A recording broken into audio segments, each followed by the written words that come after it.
Assalamualaikum warahmatullahi wabarakatuh. Alhamdulillah, wassalatu wassalamu ala rasulillah wa ala alihi wa ashabihi wa mawala. Si adwate agalunco dulukeun pada bawah kasidah, terutama kata coade dulukeun kasidah yang bernuansa tasawuf milad kitanya. Semoga berjadi bermanfaat dan mau'idah hasanah. Kasidah yang kafurna kalau cobakan batut kisah dari ruangan gedanya tutup puput yang lebih jeroh dalam hai miladnya. Ba'ud Desember miladga gedanya ke nanti masa Ba'ud Desember si kurang belah 76 Neblok Ramir Brangen Jakarta Pet Desember si kurang belah 76 Wali Perang Indonesia Bintang bulun semangat perang Bendera Aceh merdeka Yang beriring tanyo perang Demi bangsa dan agama Yang beriring tanyo perang Demi bangsa dan agama Nyokadami perjuangan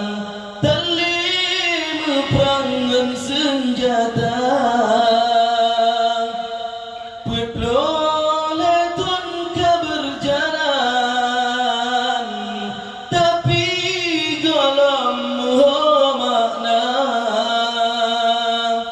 Tanyo mantang tinggai Rakan tegatan beringat sabi amanah bangsa Tanyo mantang hudip Bek tutup hati na tanggung jawab amanah tabang Perjuangan kan mepagi Kan mencibringan si bangsa Perjuangan yu mesabo Penit musuh le syedara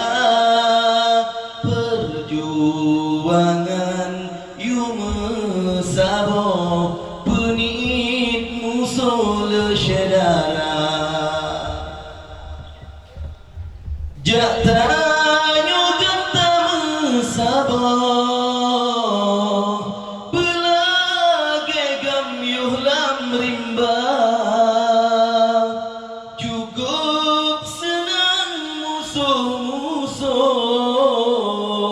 Menyeci beritanya dumna Pat-pat yang karenggang Getanyo perapat Tanyo ikan lam talo syedara Ngan perjuangan jam Wali nepegat nepesapat Tanyo lagi saboma Aso ada megolong jalan Tanggung jawab tanyo dumna Tame